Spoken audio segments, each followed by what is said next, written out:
안녕하세요, 구자입니다. 이 영상에서는 제가 평소에 하는 거 말고 약간 다른 이야기를 해볼까 해요. 제가 오늘 할 이야기는 바로 이것입니다. 저는 악기 강좌를 하는 유튜브를 운영하고 있어요. 맨 처음에는 저 다른 사람들처럼 핸드폰을 이용해서 영상을 찍었습니다. 그렇지만 영상에 욕심이 생긴 뒤부터는 좋은 카메라를 이용해서 영상을 촬영하고 있는데요. 저는 수동 초점 렌즈를 가진 카메라부터 캐논 카메라를 써왔어요. 제가 썼던 모델은 캐논의 A1이라는 모델이었는데 그 이후에 첫 DSLR을 400D로 시작을 했습니다. 그래서 캐논의 사용 방식에 정말 익숙한 사람이었어요. 그런데 이번에 캐논에서 풀프레임 미러리스 카메라를 출시하였습니다.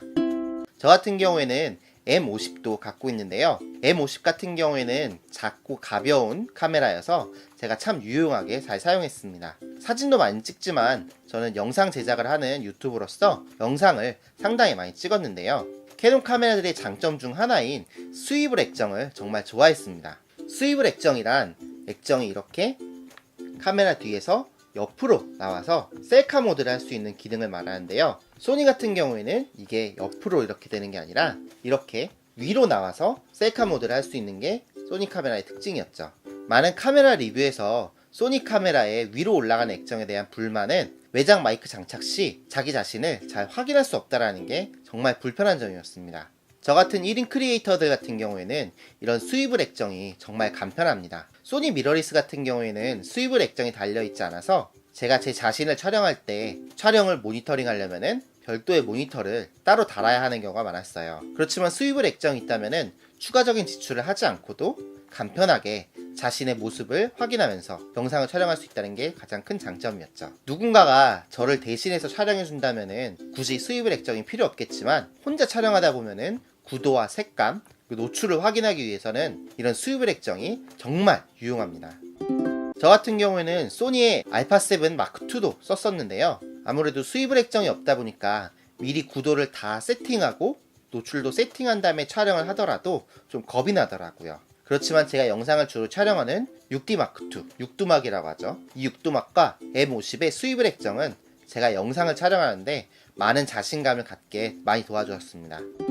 그런 의미에서 제가 EOS RP를 구입하게 된 것은 어쩔 수 없는 선택이기도 했어요. 캐논 카메라의 조작감에 익숙하기도 했고 이 스위블 액정이 영상 찍을 때 정말 유용하게 작용했거든요. M50이 있는데 굳이 EOS RP를 구입하게 된 이유는 바로 센서 크기 때문입니다. M50은 APS-C 센서를 사용해서 센서의 크기가 좀 작아요. 그렇지만 EOS RP는 풀프레임 센서를 적용해서 지금처럼 이렇게 넓은 화면을 찍어야 되는 광각 렌즈를 사용하기에 큰 이점이 있었습니다. 물론 EOS RP의 동영상 기능이 타 브랜드의 그것처럼 정말 완벽한 그런 기능은 아니에요. 한간에서는 반쪽짜리 동영상 촬영이다 라는 말들이 많죠. 그치만 제가 사용하는 환경은 FHD 환경에 60프레임으로 주로 촬영하기 때문에 저한테는 큰 문제가 없었습니다.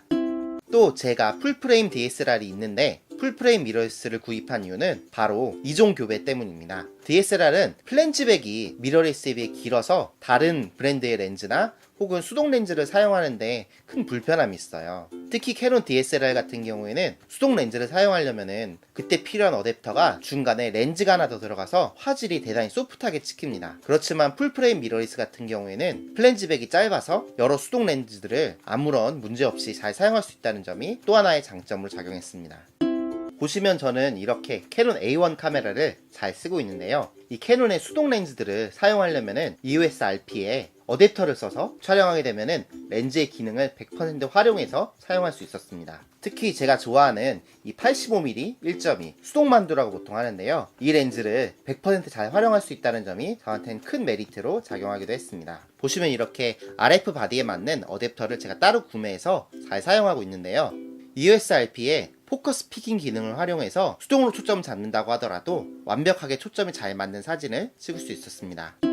마지막으로 EOS RP를 선택한 이유는 바로 EOS RP가 지원하는 클린 HDMI 아웃풋 때문인데요. HDMI 출력은 6두막과 M50, 그 외 여타 카메라들이 지원하긴 하지만 자동 초점으로 놓을 경우에는 초점이 잡히는 영역이 화면에 그대로 뜹니다.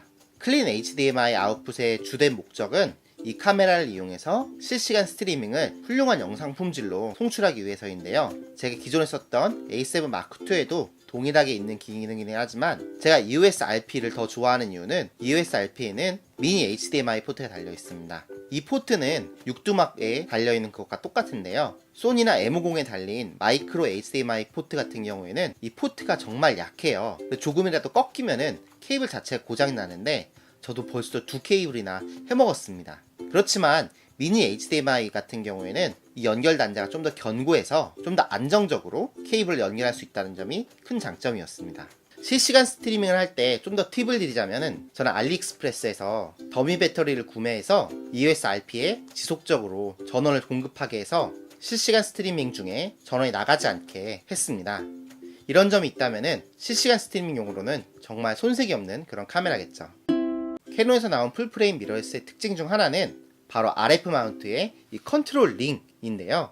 RF 렌즈 같은 경우에는 이런 식으로 컨트롤 링이 추가적으로 달려 있어서 여기에 여러가지 기능을 할당해서 내가 원하는 조작을 가능케 합니다. 저는 아직 RF 마운트 렌즈가 없지만 제가 추가적으로 구매한 이 컨트롤 링을 통하여서 EF 마운트를 잘 활용하고 있습니다. 이 컨트롤 링에 저는 조리개 조절 기능을 달아서 마치 수동 카메라를 다룬 듯한 그런 느낌으로 사용하고 있습니다.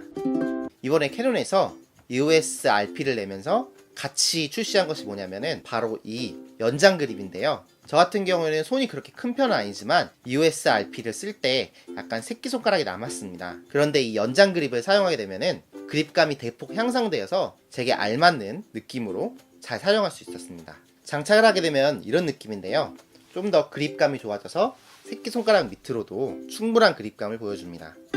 저는 EOS RP가 완벽한 카메라라고 말하고 싶진 않습니다. 다만 제가 사용한 환경에 정말 잘 맞는 카메라였고요. 가격적인 면에서도 나름 합리적인 가격이기 때문에 저는 이번에 새로 EOS RP를 드리게 되었습니다. 정리를 하자면은 제가 EOS RP를 구매한 이유는 작고 가벼운 바디, 그리고 연장 그립을 통한 그립감 향상, 어댑터를 통한 수동 렌즈의 100% 활용, 그리고 클린 HDMI 아웃풋을 통한 실시간 스트리밍 송출, 수입을 액정으로 정리할 수 있겠습니다. 저는 무조건 캐논 카메라가 좋다고 하기보단 제가 사용하는 환경에 정말 적합한 카메라이기 때문에 구매를 결심하게 되었습니다. 여러분들께 이 영상이 저와 같은 시나리오를 가지신 분들한테 많은 도움이 되기를 바랍니다. 좀 더 자세한 상황에 대해서는 제가 차근차근 영상을 촬영해서 여러분들과 함께 공유하고 싶어요. 여기까지 영상 봐주신 여러분 정말 감사합니다. 이 영상이 도움이 되셨으면 좋아요와 구독 많이 눌러주셨으면 좋겠습니다. 그럼 다음 영상에서 뵙겠습니다. 알로하.